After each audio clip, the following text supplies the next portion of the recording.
Ser podcast. Sancho, amigo, apresta tus orejas y dispón tu ánimo para la más ardua y temeraria de las aventuras que jamás caballero andante haya acometido en estas tierras de Castilla. ¿Qué decís, mi señor? ¿Acaso hemos de enfrentarnos a algún gigante de los que vos veis y yo no alcanzo a divisar? No, Sancho, que no es gigante lo que hoy nos aguarda. Ni encantador perverso, ni ejército de malandrines. Mi señora Dulcinea, en su infinita sabiduría, me ha encomendado misión más peligrosa: acabar con un pelmazo. ¿Un pelmazo, decís? Un pelmazo de los más pertinaces, Sancho. De aquellos que hacen de la música, que es arte celestial y bálsamo del alma, un ejercicio de pedantería y vanagloria. De esos que cuando suena una melodía, en lugar de dejar que el corazón se entregue al deleite, han de interrumpir para explicarte que si el compositor estaba estreñido aquel día, que si la tonalidad menor refleja la melancolía del barroco tardío, que si el segundo violín desafina imperceptiblemente en el compás 43. De tal guisa que lo que habría de ser goce estético se torna elección magistral que nadie ha pedido. Y lo que empezó como placer acaba en dolor de cabeza y ganas de tirarse por la ventana. Así que Dios nos coja confesados. ¡Oh, oh, oh, oh!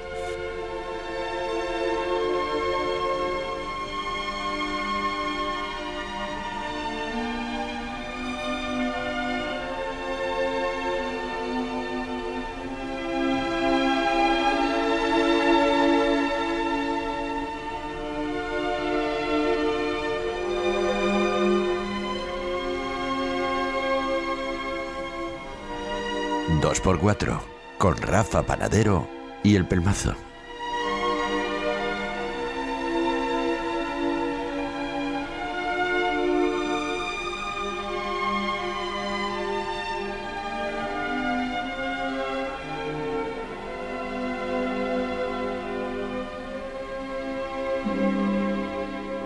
Pues ya me contarás, Rafa. No hay nada que contarte. Tú ya sabes que yo no estoy de las caretas, producción no tengo nada que ver. Ah, ¿no? No, nada que ver. Entonces, ¿cómo aparte, esto? te diré, Esto es un insulto directo a mí, una agresión. No, esto es un mensaje. Te diré que no es producción, es dirección quien ha querido que suene esto así como ha sonado. Están muy preocupados en los despachos por los datos de audiencia del programa. Esto va porque la turra musical que pegas, no, por todo lo contrario. Íbamos bien, pero la gente está cansada de tus brasas, tu postureo musical. El programa va un poco como una montaña rusa. Va muy bien cuando yo cuento batallitas y cuando entras tú con el postureo, baja. Y claro, han decidido que hay que parar esto. Bueno, ya hablaremos. Así que ya hablaremos.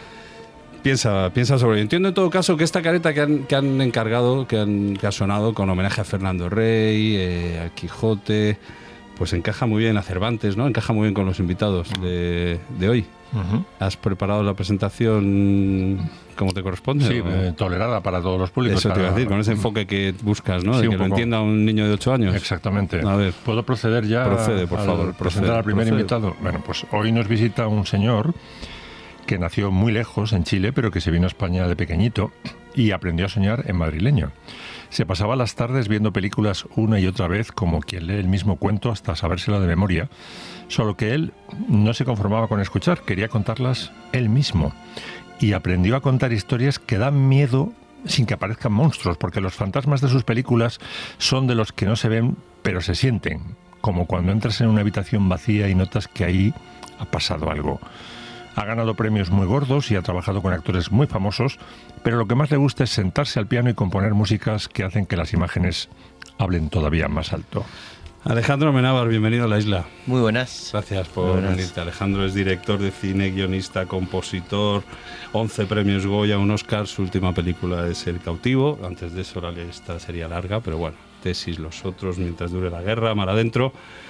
Muchas gracias por unirte. A vosotros. Max, ¿quién viene con Alejandro?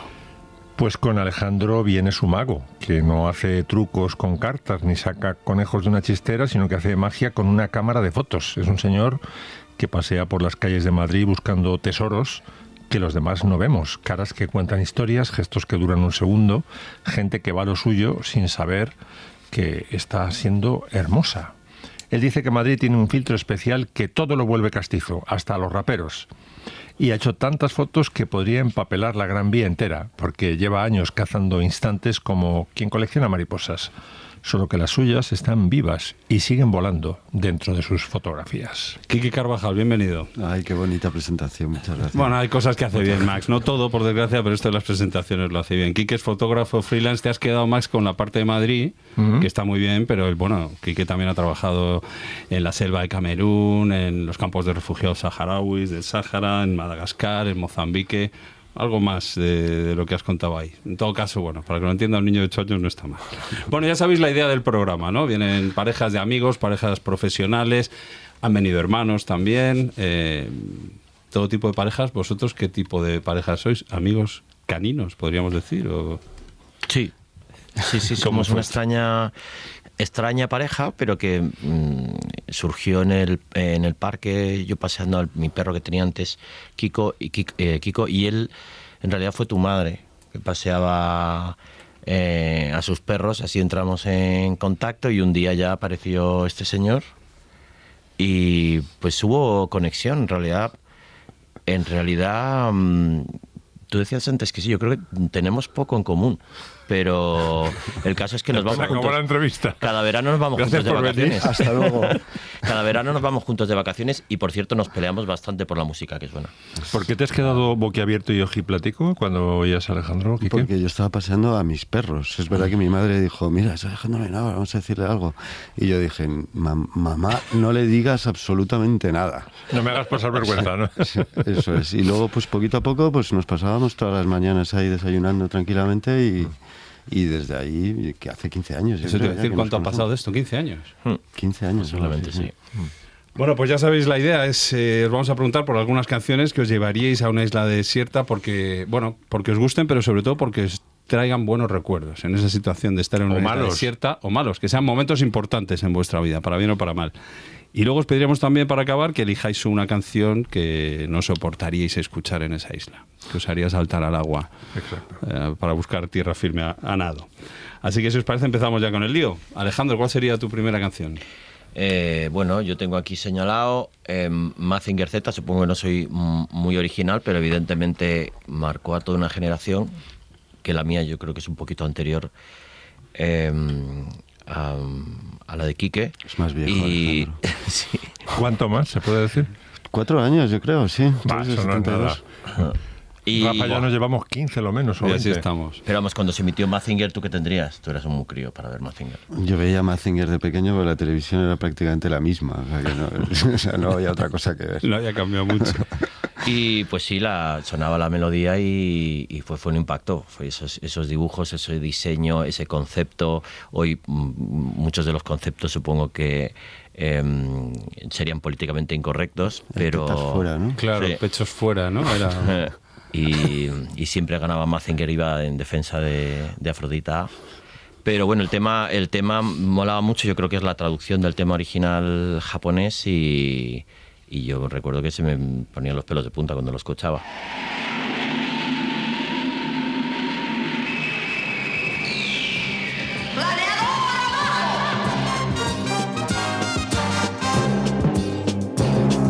La maldad y el terror Koji puede dominar y con él su robot Mazinger.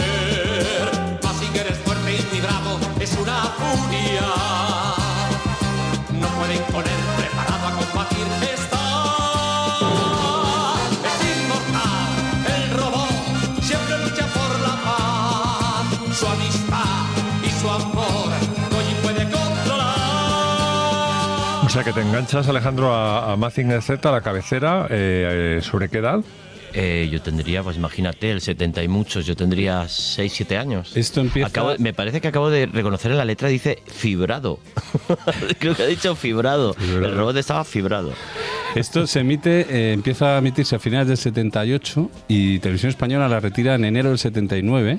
Solo emite 32 de los 90 y algo episodios que había, porque como decíais, hay críticas, porque dicen que era un contenido excesivamente violento y que los niños no deberían ver eso. Entonces, sin aviso previo, que esto igual no estabas ese día, pero yo sí lo recuerdo. Sí, fue una tragedia. Pusieron Orzoway de repente. Sí, fue una tragedia, me acuerdo que fue una tragedia. De todas formas, también hay que tener en cuenta que esto es una serie, es una saga que ha ido continuando, en realidad nunca ha tenido fin. Nunca, el creador original, que ahora no me acuerdo ahora cómo se llama, Ha ido desarrollando continuaciones, variaciones, y en realidad nunca ha tenido un final claro, pero es verdad que a los niños estaba anunciado un último episodio que no se emitió nunca. Pero fíjate, lo recuerdas en un camping y tú pasabas de salir ahí al campo y te quedabas viendo la tele en la caravana. Sí, a ver, no, estábamos me acuerdo que estábamos todo el día, pues estaríamos de tierra hasta arriba, pero me acuerdo de eso, de las camisetas, unas camisetas que tenían una naranja o un plátano y lo frotabas y olía a la naranja o al plátano.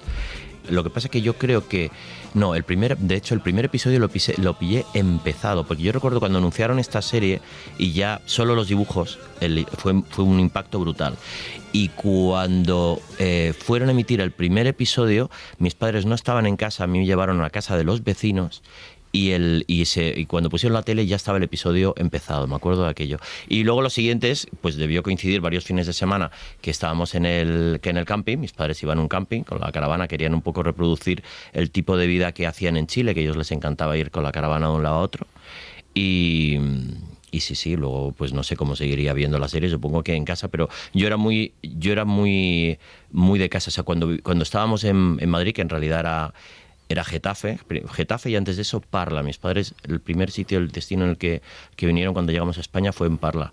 Yo no hacía vida de barrio, yo vivía en casa, veía muy poca televisión. Eso te iba a decir. Veía muy poca, y una de las cosas que, fíjate, mi madre no nos dejaba ver de los Apeninos a los Andes. Me acuerdo que recuerdo un día que entró en la habitación o en el salón y nos vio llorando a mi hermano y a mí, dijo, se acabó, y nos prohibió. Por los Andes. Sí, porque dijo, ¿qué es esto de ver una serie de dibujos animados que les hace llorar a mis hijos? Pero en cambio sí nos dejaban ver Mazinger. ¿Y cómo era la educación, más allá de lo de la pantalla, la educación, qué recuerdo guardas de la educación de tus padres? Porque luego fuiste a un internado religioso, ¿no? Sí, luego... ¿Qué recuerdas de aquellos? Bueno, yo era buen alumno, y en realidad yo acabé en un colegio religioso porque mi madre había hecho como una investigación de colegios y en ese momento concreto, que eran los Escolapios de Getafe, pues le gustaba el nivel que había y nos enviaron. Pero por otro lado, mis padres no eran nada creyentes, entonces siempre nos decían, bueno, a ti si te preguntan en clase que has sido misa el domingo, dices que sí y ya está. O sea, se ha asegurado tu madre de que ni metían mano ni daban hostias, ¿no? Sí, eso era bastante... Mi madre un poco como la de Quique, que es de Armas Tomar. Yo recuerdo en estar ella conversando con, pues sería el rector del colegio, y decirle, si alguno de mis hijos se hace seminarista, yo les denuncio. Quique, tu primera canción, Abre Fuego. Mi primera canción es la de Los Panchos, El reloj, que la verdad es que es una canción que me recuerda muchísimo a mi madre. Seguro que ella me dice luego que no tiene nada que ver y ella jamás ha escuchado esta canción, pero yo la recuerdo llegar a casa. Yo creo que ya tenía 2 cintas, podía ser una la de Los Panchos y la otra de José Alfredo Jiménez, y era una constante. Entonces, pues me da esos recuerdos de llegar a casa, ver a mi madre cocinar, etcétera, y estar ahí con ella. Y la verdad es que la volví a escuchar para hacer este programa y dije, joder, qué tema más bonito, y cómo genera este tema hogar, ¿no? Cómo genera esta tranquilidad. Yo creo que es el bolero de los boleros, ¿no? Sí. Es como impresionante. No marques la hora, porque voy a enloquecer. Ella se irá para siempre cuando amanezca otra vez. No más nos queda esta noche para vivir nuestro amor. Y tu tic-tac me recuerda mi irremediable dolor. Reloj, detén tu camino. ¿Te has fijado, Quique, que hay un efecto Disney? Hace el tic-tac, con la percusión van haciendo... Sí, es precioso. Bueno, esta canción, la de Los Panchos, es muy potente, pero cuando se hizo internacionalmente famosa fue con la versión de Lucho Gatica, que es que esto nos une.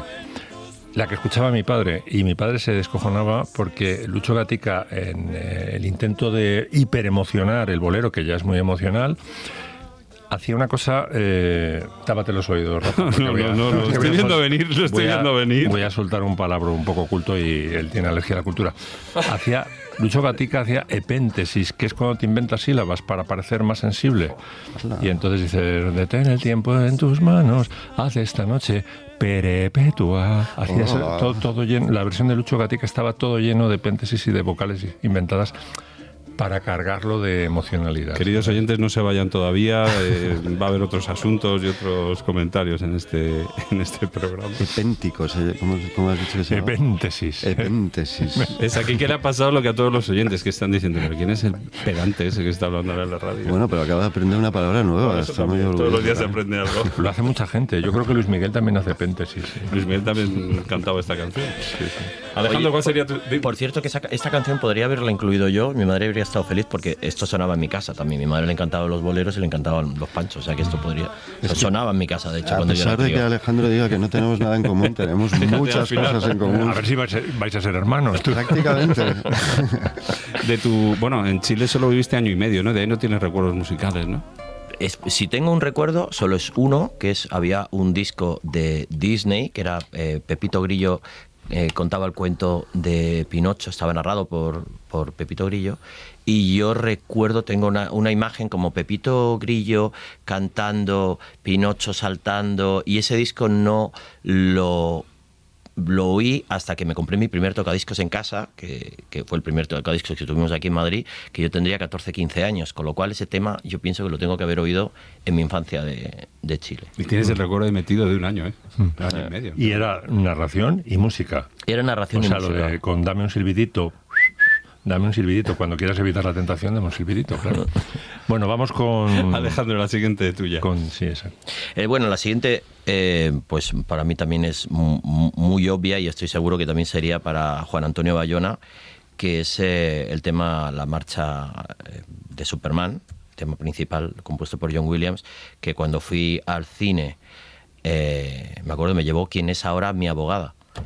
Nos llevó a mi hermano y a mí, y ver esos títulos de crédito que parecía que se salían de la pantalla y con ese musicón. No sé si el cine en aquella época sería cine estéreo, sería mono, pero me quedé impresionadísimo con la música y a partir de ahí empecé a coleccionar. Empecé por John Williams, fue mi primera banda sonora, y luego seguí coleccionando bandas sonoras. ¿Pero tanto como para hacerte músico a partir de Superman o no? Bueno, en realidad yo nunca asocié la música, mis inicios con la música como compositor, con la música de cine. Mi madre me regaló una guitarra cuando yo tenía 7 años, o sea que más o menos debe haber sido la época en la que vi Superman, porque Superman se debió estrenar en España en el 78-79. Y yo empecé a componer canciones religiosas. Y que mi madre me amenaza a veces porque dice que las tiene todas grabadas, espero que no salgan nunca a la luz, pero nunca nada que tenía que ver con el mundo de Williams, pero sí ya me estaba interesando la música sinfónica de Williams. Aquí está la marcha.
Siendo una marcha inolvidable, vamos, para mí incluso superior a la de Indiana Jones o igual a con la de Indiana Jones, a mí me pasa una cosa con la marcha de Superman, que es que ha eclipsado al tema de amor de Superman que me encanta.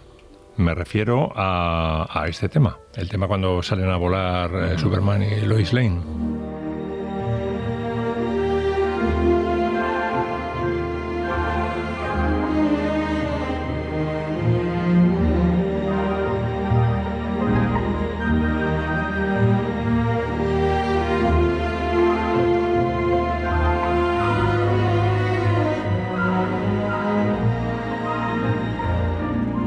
Y como aficionado a Superman, te abriendo este detalle erudito, para excitar a Rafa, sobre todo. Yo tengo otro detalle pedante para dar, con esto. Pues venga, el tema de Superman, que efectivamente es maravilloso, cuando años después, pero lo bonito de esta música es que sigue vigente, es decir, que se siguen, bueno, el último Superman han cogido un pequeño elemento, pero hasta hace muy poco todavía se utilizaba el Superman de Bryan Singer. Es Bryan Singer, ¿no? Sí, el director. Tenía una música que bebía directamente de la de Williams. Y el tema de amor, que lo rehace John, si no me equivoco es John Otham, John Otham es el compositor de ese Superman, parte de este tema de amor y hace un cambio armónico horroroso, que para mí lo destroza completamente. ¿Qué me dices? Bueno, esto... Voy a apuntar para el siguiente programa. No, yo lo que iba a decir es que sabéis que a John Williams siempre le están diciendo es un copión, ha copiado Stravinsky, ha copiado no sé quién.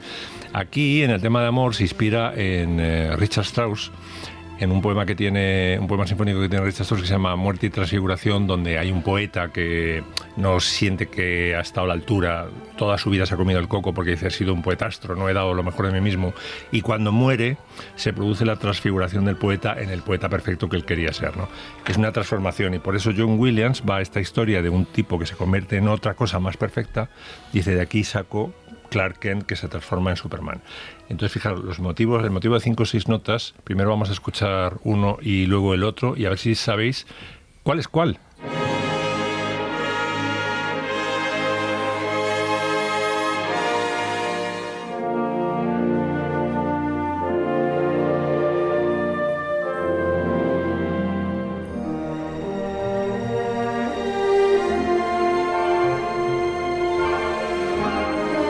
Son casi idénticos, ¿verdad? Los motivos. Qué fuerte, sí, no sabía. Por Richard Strauss. Ya está. Max, no has entendido nada desde el principio, ¿no? O sea, el mensaje de la dirección... No. Oye, a mí me ha interesado, mucho. Sí, está muy bien. Bueno, pues un abrazo a todos, un abrazo a Alejandro y a todos los oyentes que acaban de pasarse a Radio Clásica. Ha sido un placer tenerles con nosotros este ratillo. Quique, rompe con esto. Sí, vamos ¿Qué a más te llevarías? Sácame de aquí. Sí, vamos a salir de aquí por completo y nos vamos a los años 80, yo creo que esto es del 88, los Suicidal Tendencies. Para mí es un grupo que me marcó muy profundamente. Yo en aquella época vivía en Marruecos, era un chaval, y era de los pocos heavies que vivían en Marruecos. Y la verdad es que era una época bastante complicada, porque imagínate ser heavy en Marruecos, cómo conseguías las cintas, ¿no? Cómo conseguías la música.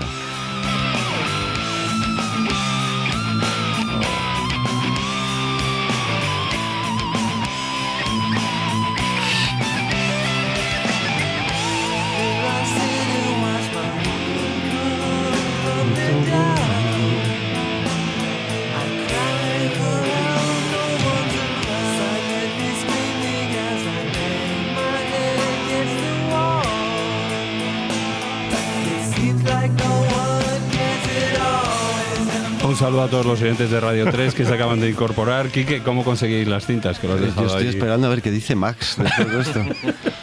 ¿Cómo conseguía las cintas? Pues a ver, había como una especie de trapicheo entre la gente que se iba, luego había unos chavales que estudiaban, que eran americanos, que estaban en el colegio americano, y entonces quien conseguía acceso a ellos pues te traía los discos nuevos, y entonces estábamos bajando a la Medina sin parar para intentar... ¿De qué ciudad hablamos? De Rabat. Ah, de Rabat. Entonces nos íbamos a la Medina a comprar las cintas TDK, que eran lo mejor que había en aquella época en Marruecos. Aquí también. Aquí no, aquí eran las BASF. No estoy de acuerdo. Las BASF de ferrocromo. Que sonaba muchísimo mejor, y entonces gracias a eso podías empezar a tener discos, y me acuerdo las cintas copiadas que nos pasábamos de unos a otros, hacer las portadas que veías cómo eran los logotipos, intentabas imitarlos. O sea, la verdad es que era una época bastante fascinante. Yo me acuerdo con mis pelos largos ir por ahí, si podía volver a España en algún momento dado, comprarme alguna camiseta. Y los Suicidal fue un poco este paso del hard rock, heavy metal, thrash, a un tipo de música un poquito más urbana, un poquito más relacionada con el skate y todo eso, que para mí ya fue el cambio hacia otras cosas, ¿no? Como el hardcore o el rap. Yo quiero que hables de tu adolescencia, porque esta canción es terrible. O sea, esta se llama How Will I Love Tomorrow, que forma parte de un álbum que se llama Si no puedo sonreír hoy, ¿no? Si no puedo sonreír hoy, ¿cómo me voy a reír mañana? Bueno, ¿Tu adolescencia fue así? No sé si fue La mía sí fue así. Sí fue así. Te garantizo que fue así, pero quiero saber la tuya. Yo creo que estaba un poco harto de mi ambiente familiar, etcétera, y lo que quería era absoluta rebeldía. Y la absoluta rebeldía era escuchar música heavy todo el día, pensar, o sea, la verdad es que esta música comparada al thrash metal, que era todavía mucho más siniestro y que era todo como muchísimo más violencia, destrucción, anticristianismo, etcétera, me parecía... Y en cambio esto tenía algo como mucho más vital. Y es verdad que es música muchísimo más vital, más animada. O sea, que estás en una ciudad donde se puede escuchar laúd, música árabe, incluso música árabe o andaluza, de la que mete Alejandro en El Cautivo, y te dedicas a escuchar thrash. Por lo que sea. Es lo que hay, pero es verdad que últimamente he vuelto a Marruecos y gracias a eso, pues por ejemplo le dije a Alejandro que metiera el tema principal de su película, que es verdad que hay unos grupos de rock amazigh ahora mismo que son absolutamente impresionantes. Sí, aquí hay dos de vosotros sois responsables de dos temas que están en la película que son muy importantes. Uno es... Dos de vosotros y yo no tengo nada que ver. Efectivamente. Pero bueno, ahora entendéis por qué nos peleamos en verano por la música, porque de pronto pone cosas de estas y claro, yo me revelo. Y la parte que no depende de Quique y de mí, que es muy poca, ¿de dónde la sacaste, la música árabe y andaluza? Porque yo he tocado esa música con el Atlas Musical y hay mucha música árabe y andaluza. ¿Cómo llegaste a eso? Es la familia, joder, me has pillado, la familia... Paniagua. No me digas. Claro, entonces si yo he tocado con ellos. Pues de ahí. ¿Eduardo? ¿Has hablado con Eduardo? Yo no he hablado con nadie, pero digamos que me fui escuchando toda su librería fantástica y fui seleccionando los temas y luego llegamos a un acuerdo con ellos. Que sé que son dos, además que creo que no tienen relación entre ellos o no tenían. El fundador Gregorio Paniagua, que es el hermano mayor. Vale. Y luego Eduardo que... Creo que los derechos se negociaron con una editorial francesa. Sí, Armonía Mundi. Eso es. ¿Ya? ¿Contento? Yo he grabado discos en Armonía Mundi, en la Provenza. Has hecho muchas cosas en tu vida. Bueno, pues siguiente canción, Alejandro, te toca. Juntos, con Paloma San Basilio. Otro cambio, que no hemos visto venir. Sí, bueno, podría haber seleccionado unas cuantas canciones de Mecano, pero tampoco quería torturar aquí, que se habría levantado y se habría ido a lo mejor. Pero esta le guardo un especial cariño porque, primero porque me encanta cómo canta, siempre me ha gustado cómo canta Paloma San Basilio. Y este tema lo tengo asociado a estar en un garaje donde hacíamos nuestras fiestecitas y te estabas comiendo los sándwiches de foie gras con la Fanta, evidentemente no había alcohol, Mirinda y estar sonando este tema y estar allí dándolo todo el grupo de amigos. A ver. Te quiero mucho, aunque te suene a lo de siempre, más que un amigo. Eres un mago diferente. Andar a saltos entre el tráfico. Leer a medias el periódico. Colarnos juntos en el autobús. Cantar hasta quedar afónicos, viviendo juntos. Voy a permitir no solo ser muy partidario de las batallitas de Rafa, pero aquí tiene una batallita muy interesante. Bueno, es que fíjate, ha dicho Alejandro que le gusta mucho cómo canta Paloma. Y esta canción la graba en un momento en que le ponen de su casa de discos, en esos años la casa de discos decidía completamente sobre la vida del artista. Le ponen un productor que le obliga a grabar, esto lo contaba ella, 3 canciones que no eran con su voz ni con su forma de cantar. Esta era una de ellas, que era como más suave, más tal. Entonces llega un momento que ella le dice al productor, ¿por qué me estás grabando si no te gusta cómo canto? Yo no canto así. Dice, porque yo lo que quiero es vender discos. A lo que ella dice, bueno, se acabó. Y al día siguiente ya no se presenta al estudio. Entonces, claro, esas 3 canciones que ha grabado las guardan en un cajón, la casa le tiene más de un año sin sacar un disco y en ese periodo ella empieza a hacer Evita, el musical. Y claro, con Evita tiene un gran éxito y ahí, muy avispado el directivo de la casa de discos, dice, teníamos grabado algo, ¿no?, de Palomita. Y entonces sacan el Juntos y se convierte en un exitazo, ¿no? Pero ella siempre guarda un recuerdo, ahora dice que se ha convertido en un himno generacional, un himno para la comunidad del LGTBI, pero que ella tiene un recuerdo raro de esta canción, porque se sintió un poco manipulada ¿Se ha pasado algo? Fíjate, curioso que digas lo del himno LGTBI, que yo no lo sabía, fíjate, Sí, pero es un himno. mira, yo ya entonces ya apuntaba maneras desde niño. Con los sándwiches y la mirinda. Bueno, Quique, el siguiente tema es tuyo. El siguiente tema se lo dedico especialmente a Alejandro. Yo diría que es el... Aquí hay alguna aventura de verano, ¿eh? Sí. Yo creo que es el tema de televisión que más me acuerdo de él y creo que es la primera muerte que más me impactó en mi vida, que pudo ser la de Félix Rodríguez de la Fuente. Que cuando me enteré que se murió, para mí fue, o sea, cómo podía ese hombre que agarraba a boas constrictor de la mano y cogía sus fauces y de repente morirse en un accidente de helicóptero. En Canadá, sí. En Canadá, en Alaska. Y fue justo el día de su cumpleaños. Fue justo el día de su Es cumpleaños, verdad. encima, el día que se murió. Sí, sí.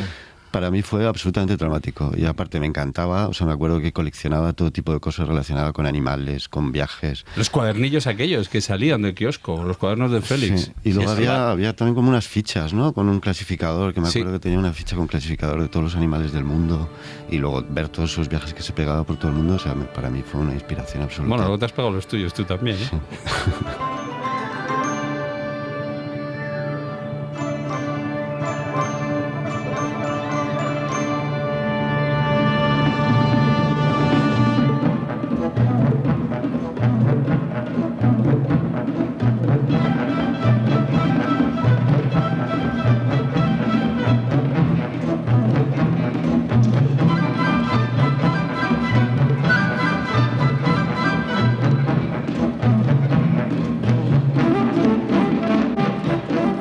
Yo traté bastante a Antón García Abril, que era un turolense muy divertido, muy, muy socarrón, y tuvo un conflicto cuando empezó a componer para la tele y para el cine, que tuvo no solamente el hombre y la tierra, tuvo exitazos, tú te lo sabes, ¿no? Anillos para una dama. Bueno, yo creo que Anillos de Oro, O Anillos Curro de Oro. Jiménez, que era otra de las clásicas de la infancia. A mí no me Era- dejaban ver la Curro era Jiménez, suyo. por cierto. A mí, Pues- a mí tampoco. Te A mí mandaban a la tampoco. cama, era el domingo y cuando sonaba tan, tirarín, a la cama. Mis hermanos mayores se quedaban y yo... Claro, Antón García Abril venía de un grupo de compositores muy sesudos, era músico de conservatorio, y entonces, como ganapán, él empezó a componer un poco como Morricone también, subrepticiamente para temas comerciales y tal, y no quería que sus compañeros se enteraran, porque eso como que abarataba su figura de compositor serio, ¿no? Lo mismo exactamente que le pasó a Ennio Morricone. Entonces, contó en uno de los veranos que vino al festival que yo solía frecuentar, su camarilla de músicos le decía, hombre, Antón, es que el dinero no. Y él decía, sí, el dinero sí. Claro, por supuesto que el dinero. Ese era Antón. Vosotros también, bueno, claro, tú también has hecho trabajo corporativo, ¿no? Decís en fotografía. ¿Se mucho puede hacer trabajo. arte ahí también o es un ganapán, como dice Max?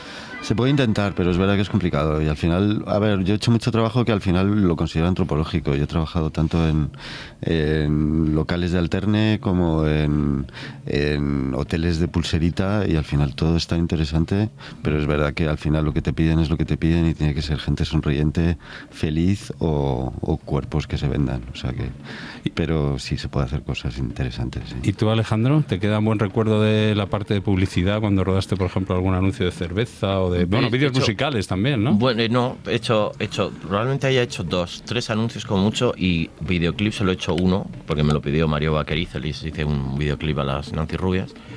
Y en realidad yo he estado siempre muy ceñido a Zapatero a tus zapatos. Lo mío era, al final han sido las películas, pero yo sí que recuerdo que tenía un planteamiento cuando entré en la universidad. Yo era de los mercenarios, aparte que yo era del grupo el que más me gustaba el cine mainstream y me reía me acuerdo, Mateo Gil, porque él iba a la filmoteca y a mí me gustaba Spielberg, etcétera. Y yo decía, yo lo que quiero es dedicarme al audiovisual. Lo que sea, pues si tengo que hacer un culebrón o en la radio, o sea, algo que tuviera que ver con la imagen y el sonido. Y con los años se ha ido convirtiendo realmente en la forma de expresarme. Entonces por eso he abandonado, o sea, creo que aunque obviamente hacer las películas pensando en el público y pensando en recuperar el dinero, pero sobre todo lo que busco es expresarme más que ganar dinero. Fíjate que has mencionado la universidad. Yo, sin saberlo, pensé que os habríais conocido en la universidad porque los dos pasasteis por la Facultad de Ciencias de la Información en periodos más o menos similares, ¿no? Con un par de años. Pero el recuerdo que Una guardáis... facultad en la que es imposible entrar sin que te pregunten ¿dónde está el baño de tesis? Sí. ¿No? Pero guardé recuerdos, bueno, no sé si muy diferentes. El tuyo yo creo que sí es mal recuerdo, ¿no? De la facultad. Bueno, no, pero ahí conocí a algunos de mis mejores amigos y amigas y estábamos en la cafetería todo el día y no tenía buen recuerdo de muchos profesores. Pero también no será como que llegabas a estudiar lo que supuestamente a mí más era como para un chico que le gusta el fútbol, pues lo llevan a estudiar fútbol y de pronto me di cuenta que aquello no encajaba con lo que a mí más me gustaba del cine. Entonces pues era un poco contestón en clase, llevaba fatal que me suspendieran. Una pregunta al hilo de El hombre y la tierra y lo que puede hacer la música por una historia, ¿no? Decía Spielberg, al que acabas de mencionar, Alejandro, que él ponía las bicicletas de la pandilla de Elliot en E.T. en marcha, pero quien las hacía despegar era John Williams con su música, ¿no? Alejandro Amenábar, músico, ha hecho despegar bicicletas en alguna película. ¿Tú has levantado películas con tu música? ¿Cómo es la relación entre...? Bueno, evidentemente he acabado haciendo la música de la mayor parte de mis películas y hay una cosa en ese documental maravilloso sobre Morricone que ha dirigido Tornatore. Dice, Morricone se pregunta... Así mismo dice, claro, puede haber tantas composiciones que funcionen en una escena o en una película, ¿por qué voy a ser yo la persona ideal? A lo mejor hay otro compositor o compositora que se ajusta más. Y en mi caso yo me he tenido que hacer esa pregunta varias veces, claro, y cuando hice Los Otros, donde tenía, pues eso, a Nicole Kidman, tenía una luz maravillosa de Javier Aguirre Sarobe, tenía unos técnicos de primera y yo me hice casting a mí mismo como músico. Dije, bueno, voy a ver si soy capaz de hacer algo decente con las partes de suspense y tal. O sea, que me he hecho ese planteamiento y bueno, y quedé razonablemente convencido porque al final me lancé a hacerlo. Quizá la experiencia que he tenido en la que he sentido que realmente se me llamaba por mi faceta musical fue cuando José Luis Cuerda me mostró La lengua de las mariposas ya terminada, mezclada con música, etcétera, y la música no era mía, y me dijo, ¿qué te parece la película? Y digo, pues está muy bien, ¿y la música? Digo, bueno, la música está bien, es muy bonita, y digo, a ratos creo que se despega de la película. Y me dijo, dice, ¿por qué no me haces tú la música? Y obviamente me había llamado porque él no estaba contento, se daba cuenta que la música no terminaba de encajar con la película, y creo que lo que hice en esa película, que fue ajustarme muy mucho a la sensibilidad de José Luis, bueno, realmente contribuyó a darle personalidad a una de la que yo creo es de sus mejores películas. Siguiente canción que eliges, Alejandro, para llevarte ¿Me toca a mí? Sí, te toca. Bueno, pues hablando de Morricone, fui a ver esta película al cine. Yo no me acuerdo qué cine fue, en Gran Vía, y es una de las experiencias más impactantes que he tenido, porque trata de un chaval en un pueblo que quiere ser, lo digo y me emociono, quiere ser director de cine, y claro, es Cinema Paradiso con esa música maravillosa y muy concretamente el tema de amor, que es el que cierra la secuencia final de la película, la secuencia de los besos. Un tema que no está compuesto por Ennio Morricone, está arreglado por él porque lo compuso su hijo Andrea, y que yo creo que ha pasado a formar parte de la historia de la música de cine. Es un tema maravilloso.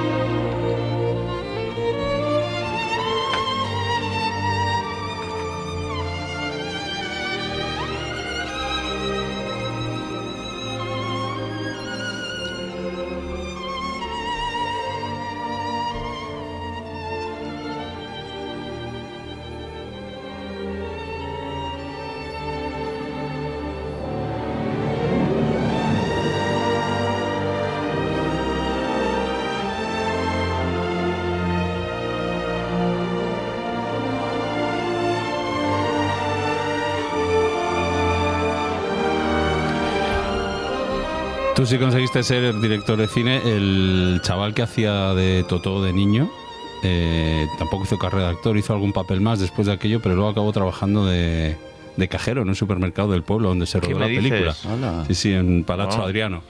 Yo estuve por allí, me contaron esta historia, fui al supermercado donde estaba hace ya años, no sé ahora qué será de él, y me dijeron que sí, que efectivamente trabajaba allí, pero que ese día estaba librando. No, wow. Yo años después conocí al que hace de adolescente, presentando, creo que era mi segunda película en Italia, en algún festival por ahí lo conocí. Fíjate, la película tiene de fondo el tema de la censura, lo que dices tú, ¿no? Los cortes que hacía el párroco del pueblo, que luego se lo guardaron, y en esa escena ve todas las escenas de los besos, como has dicho tú. ¿Tú has tenido alguna experiencia con la censura? No sé si con tesis... igual no en España, cuando lo has presentado fuera de España. Sí, mar adentro. Nos querían cortar. Hay un momento en que Ramón Sampedro sale en la furgoneta y ve toda la vida pasar, y hay 2 perros apareándose, y ese plano lo querían cortar, me acuerdo. La distribuidora, que en ese momento sería Miramax. Y al final sé que en algún momento alguien se dio cuenta que aquello era una locura y no se tocó, que además nos afectaba porque habríamos tenido que hacer un corte musical ahí. ¿Y con tesis? No, con tesis, de hecho, si volviera a hacer tesis, lo cual es imposible, pero creo que sería aún menos explícito. Yo quería ya jugar, para mí tenía ese concepto hitchcockiano en el que la fuerza estaba, y además yo soy muy sensible a la sangre. Y a las imágenes violentas, entonces yo quería jugar más con la reacción sobre el rostro de Ana Torrent. Quería mostrar lo mínimo, o sea que la censura, digamos, me la impuse yo mismo. ¿Y siguiente canción que te llevarías a la isla? Pues la siguiente canción es una canción que es bastante desconocida, de un grupo de rap que se llama Just Tú, que surgió pues justo en la segunda oleada del rap en Madrid, porque yo en aquella época pues tenía un fanzine de rap que hacía con un amigo, que lo hacíamos con fotocopias baratas y luego grapábamos, que se llamaba Hip Hop Locos, y a partir de ahí empezó a surgir pues una carrera de empezar a hacer portadas de discos, ¿no? Y en esa época, pues por ejemplo, para mí Just Tú era de los grupos más importantes, que lo hacía H y Dave B, que tristemente ha fallecido, y bueno, pues esta foto está hecha en casa de mi abuela. Vamos a escucharla. H, ADH, baby, con otra más yo. Que solo de pan vivirá este hombre, no te lo creas. Como de bordado traigo 1000 ideas por si te recreas, que alimentan el culo inquieto de un pobre diablo in situ. O sea, en el sitio, si es lo que deseas, me asaltan, van por mi vida, desprecian la bolsa y bebida, porque no tiene grados que te hagan heridas. Me atuso la barba mientras fabrico salidas, huyendo como de la peste de poses manidas, y pienso luego existo. O sea, que pasaste de dibujar las carátulas de las TDK en Marruecos, ¿no? A hacer portadas de discos. Hacer portadas de discos. ¿Cómo es esto de casa de mi abuela? ¿Cómo es Porque yo en aquella época vivía en casa de mi abuela. Vivía yo con mi prima en casa de mi abuela y bueno, pues ahí tenía el espacio para poder trabajar, etcétera. Y o sea, tu emancipación consistió en irte a casa de tu abuela. A vivir a casa de mi abuela con 18 años, sí. Pero con abuela dentro. Con abuela no dentro. Como Pablo Iglesias, que con la abuela se había ido. Con abuela dentro, que de hecho me preguntaba, oye, ¿tus amigos a qué se dedican? Pues estaba toda la rata inquieta ahí viendo a tanto rapero y gente así por mi casa. Pero la verdad es que tengo muchísimo cariño de esta época, porque fue justo cuando empecé a hacer fotos. Mis primeras portadas, o sea, mis primeras grandes fotos son de portadas de discos de rap, y me dediqué mucho tiempo a hacer portadas de rap. ¿Y cómo llegas a una mirilla? ¿La propones tú o...? Yo creo que como era una casa antigua de mi abuela, hacía muchos objetos, y de repente ellos vieron esa foto, que yo les había hecho una entrevista para... Era una foto a través de la mirilla, ¿no? Pues es una mirilla redonda. Una foto de una mirilla. Es una foto de una mirilla, y entonces les encantó esa foto y luego sacaron su primer single. Y luego yo les hice la foto de su siguiente disco, que me acuerdo que era con cámara analógica, que yo en aquella época revelaba fatal, y entonces se me metieron muchísimas burbujas y quedaron unas fotos súper extrañas, que al final quedan como muy psicodélicas, y es como con sus caras, pero está mezclado con burbujas de oxígeno. La gente diría, qué creativo este fotógrafo. Sí, se ha metido Rubber Soul 2, ¿no? Llegamos al momento de abandonar la isla, ¿no? Sí. Sí. Hay que pediros una canción a cada uno que os jugaríais la vida enfrentando a los tiburones con tal de salir de la isla, si solamente pudierais escuchar ese tema. Alejandro. A ver, en realidad es el curioso, porque yo evidentemente no tenía ni idea de la selección de Quique. es El hombre y la tierra, la sintonía. Igual no volvéis a iros de vacaciones juntos, se me ocurre. Hay algún... Pero yo matizo. El tema es maravilloso y lo que a mí me despertaba, era un terror atroz cuando era niño. Me acuerdo perfectamente esa cabecera. Yo creo que también influiría que se veía aquel lobo aullando y sonaban esos primeros acordes, esos primeros compases. Y... Antes de que entre el ritmo, ¿no? Eso es. Cuando ya entraba la percusión ya se me iba el miedo. Pero en ese momento yo tenía literalmente que abandonar el salón o donde estuviera viendo el programa. Claro, mis padres se partían de risa.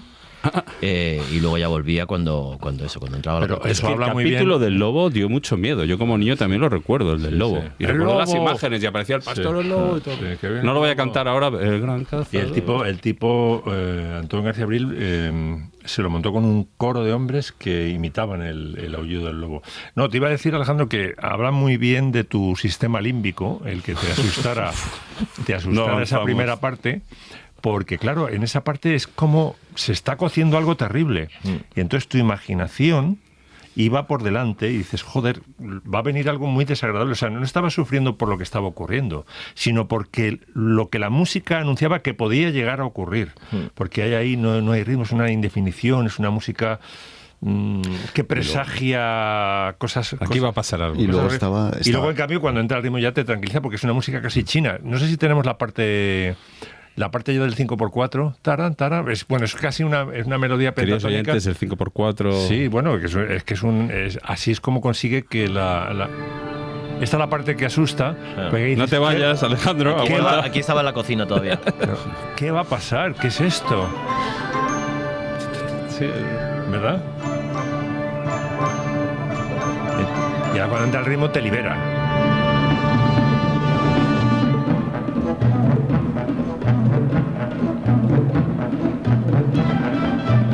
Música china, Aquí esto, entra- música entra- pentatónica. entra La escena de la boa la estamos viendo, ¿no? El oso haciendo con... Pero ¿os acordáis que también había una cabrita que estaba a mitad de una se montaña? despeñaba.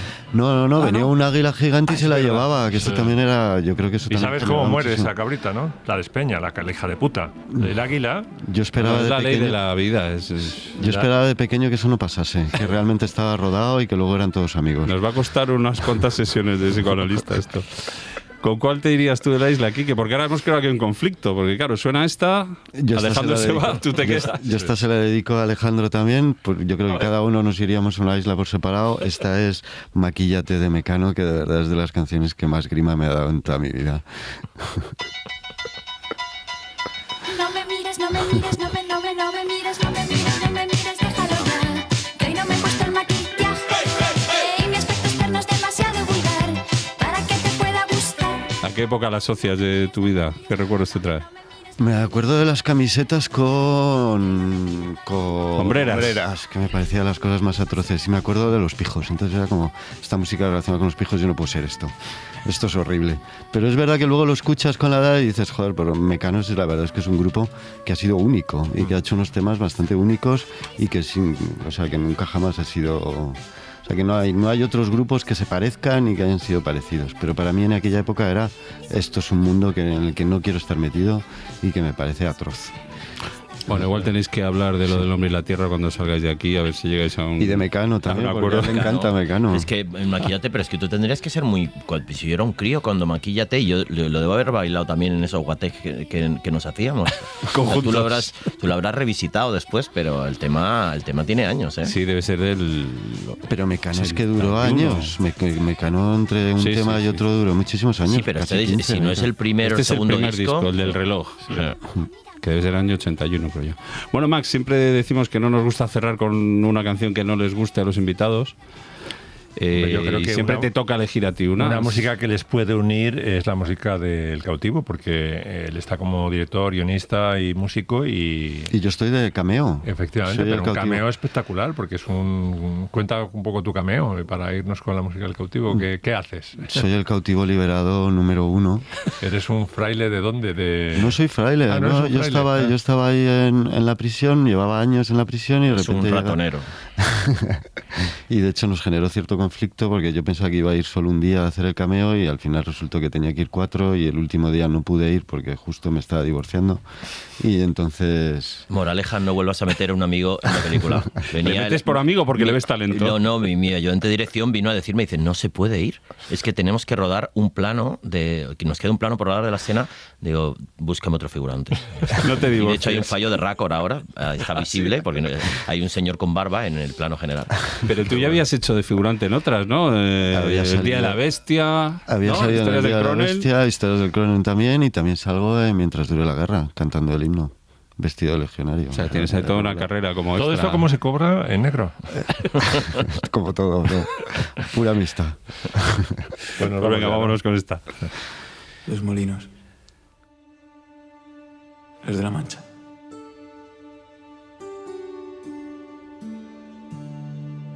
Calados en blanco resplandecientes. Con sus aspas. Crujiendo el viento. Como si fueran gigantes. Que saludan al que pasa.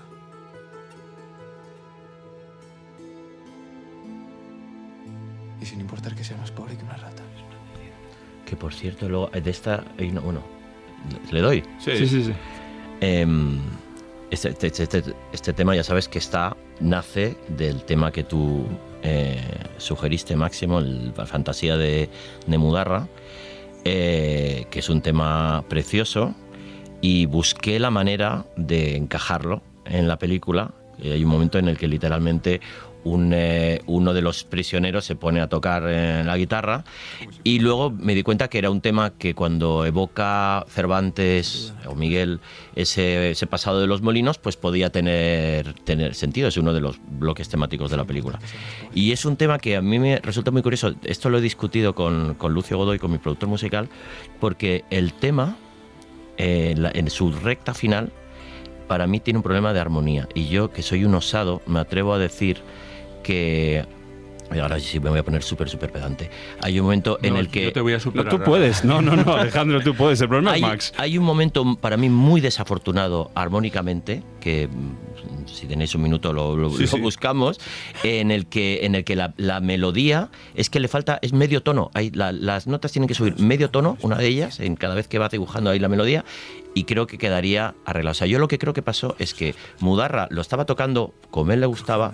En el momento que lo escribió, o él o alguien que copió aquello, esas notas las dejó medio tono más bajas, y eso ha pasado así en la historia. Y entonces yo estoy oyendo el tema y es que me duele a los oídos. Y cuando lo rehicimos para la película, aproveché para humildemente corregir el problema armónico y le subí medio tono. Si es el final, te cuento yo la historia.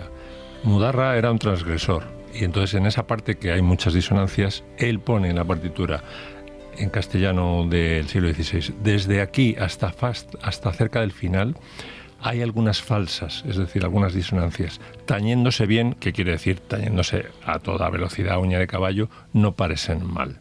O sea que está puesto a posta. Está puesto, es que hay que leerse la partitura. Vale. Desde aquí hasta cerca del final hay algunas falsas. O sea que he corregido lo que no debía haber corregido. O sea, lo que Mudarra, en plan Stravinsky, colocó para ser... Es que parece un cambio del siglo XX. Absolutamente. Es que son disonancias atroces. No tiene nada que ver con el resto de la... Son las falsas. Queridos oyentes de Radio Clásica, gracias por volver a la sintonía de la SER. Alejandro Amenábar y Quique Carvajal, muchas gracias por animaros a visitar nuestra isla. Ha sido un placer. Muchas gracias por venir. Gracias.